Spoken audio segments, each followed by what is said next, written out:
నన్ను చంపాలని చూసింది. అలాంటి దాన్ని మళ్ళీ నువ్వు భార్యగా ఒప్పుకుంటున్నావా అని అంటూ ఉంటుంది వేదవతి. అప్పుడే ఇక వరలక్ష్మి అయితే, ఆ రోజు మిమ్మల్ని కాపాడింది నేనే అత్తయ్య. నేను మిమ్మల్ని చంపాలని అనుకోలేదు. ఆ ఉద్దేశమే నాకు లేదు. ఒకవేళ మీరు గనక అలా అనుకుంటే చేసేదేమీ లేదు. నన్ను క్షమించండి. నా భర్తతో నేను కలిసి జీవించాలని అనుకుంటున్నాను అని అంటూ ఉంటుంది వరలక్ష్మి. అప్పుడే ఇక విష్ణు అయితే, అమ్మా, మేము నలుగురం కూడా ఇక్కడి నుంచి అమెరికాకి వెళ్ళిపోతాము. అమెరికాలోనే ఉంటాను. నాకు కొన్ని బిజినెస్ ఆఫర్స్ వచ్చాయి. అక్కడ కొన్ని సంవత్సరాలు ఉండాల్సి వస్తుంది. అందుకని వరలక్ష్మిని పిల్లల్ని తీసుకొని నేను అమెరికా వెళ్ళిపోతాను అని అంటూ ఉంటాడు విష్ణు. అయితే అది విని ఒక్కసారే ధర షాక్ అయిపోతూ ఉంటుంది. నిన్నటి వరకు అసలు నిప్పు ఉప్పులాగా ఉండే వీళ్ళిద్దరూ ఇలా సడన్గా ఒక్కటైపోయారేంటి?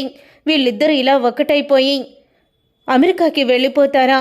నన్ను ఇంటి పని మనిషిని చేసి ఇంటి పని మనిషిగా ఉండాల్సిన వరలక్ష్మిని అమెరికాకి తీసుకువెళ్ళి రాజభోగాన్ని ఇవ్వబోతున్నాడా విష్ణు? లేదు, అలా జరగడానికి వీల్లేదు. వీళ్ళు ఎక్కడికి కూడా వెళ్ళడానికి వీల్లేదు అని ధర మనసులో అనుకుంటూ ఉంటుంది. అప్పుడే విష్ణు అయితే, అమ్మా, నేను నిన్ను వదిలేసి వెళ్ళిపోతున్నాను.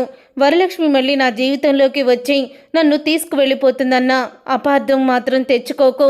ఎందుకంటే నేను ఎప్పటికీ కూడా నీ కొడుకునేనమ్మా అని అంటూ ఉంటాడు విష్ణు. అయితే బిజినెస్ గురించి అంటున్నావు కాబట్టి, నువ్వు నాతో ఎప్పుడు అబద్ధాలు చెప్పలేదు కాబట్టి నేను నిన్ను నమ్ముతున్నాను విష్ణు. నీ జీవితం బాగుపడుతుందంటే అంతకన్నా నాకేం కావాలి నాన్న అని అంటూ ఉంటుంది వేదవతి కూడా.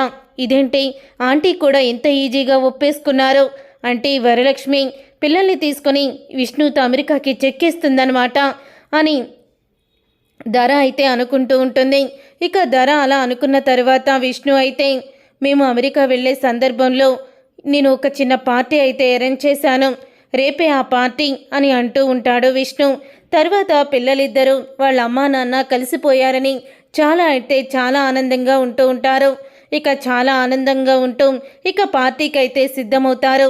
పార్టీలో అందరూ కూడా వరలక్ష్మి విష్ణుకి కంగ్రాచులేషన్స్ చెప్తారు. మీ ఇద్దరిని ఇలా చూస్తుంటే చాలా సంతోషంగా ఉందని అంటూ ఉంటారు. అప్పుడే ఇక విష్ణు వరలక్ష్మి ఇద్దరు సంతోషంగా ఉండడం చూసి ధర అలాగే అక్కడికి వచ్చిన భవానీ ఇద్దరూ కూడా కోపంతో రగిలిపోతూ ఉంటారు. ఇక వరలక్ష్మి ధర దగ్గరికి వచ్చి, చేసిన పాపాలు ఎక్కడికి పోతాయి? ముందు చేసిన పాపాలు కనిపించకపోయినా ఆ దేవుడనేవాడు శిక్ష విధిస్తాడు. చూసావు కదా, నీ జీవితం ఎలా ఉండాలనుకున్నావో నీ జీవితం ఇప్పుడు నేను అనుభవిస్తున్నాను. నా జీవితం ఎలా చేయాలని నువ్వు అనుకున్నావో ఆ జీవితాన్ని నువ్వు అనుభవిస్తున్నావు. ఓడలు బళ్ళు, బళ్ళు ఓడలవుతాయంటే ఇదేనేమో. ఇప్పటికైనా మనిషిలా మారు. చిన్నాని భర్తగా ఒప్పుకొని ఇంటి కోడలుగా నీ బాధ్యతలను నెరవేర్చు, ఆడదానిగా ప్రవర్తించు అని ధరతో వరలక్ష్మి అంటూ ఉంటుంది. ఇదంతా జరుగుతూ ఉండంగానే వరలక్ష్మి విష్ణు ఇక అమెరికాకైతే బయలుదేరుతూ ఉంటారు.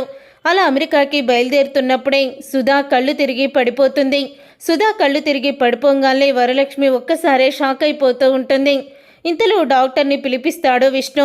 డాక్టర్ని పిలిపించడంతో షీఈ్ ప్రెగ్నెంట్ అని డాక్టర్ అనడంతో ఒక్కసారే షాక్ అయిపోతూ ఉంటుంది వరలక్ష్మి. అయితే పెళ్లి కాకుండానే తల్లి అయ్యిందా, అసలు ఎవరితో తిరిగింది అని వేదవతి నోటికొచ్చినట్లు మాట్లాడుతూ ఉంటే అప్పుడే ఇక అజయ్ అయితే, ఆపండి అత్తయ్య, సుధా కడుపులో ఉన్న బిడ్డకి నేనే తండ్రిని అంటూ అజయ్ అయితే షాక్ ఇస్తాడు అందరికీ కూడా. చూసారుగా ఫ్రెండ్స్, రాబోయే కథలో ఖచ్చితంగా ఇలాగే జరగబోతుంది. మరి ఇలాగే జరగాలని మీరైతే కోరుకుంటున్నారా? అయితే వీడియోని తప్పకుండా లైక్ చేసి ఛానల్ని సబ్స్క్రైబ్ చేసుకొని పక్కనే ఉన్న గంట సింబల్పై ఆల్ అని క్లిక్ చేయండి. అప్పుడే మేము పెట్టే ప్రతి వీడియో మీరు మిస్ కాకుండా చూసేవచ్చు.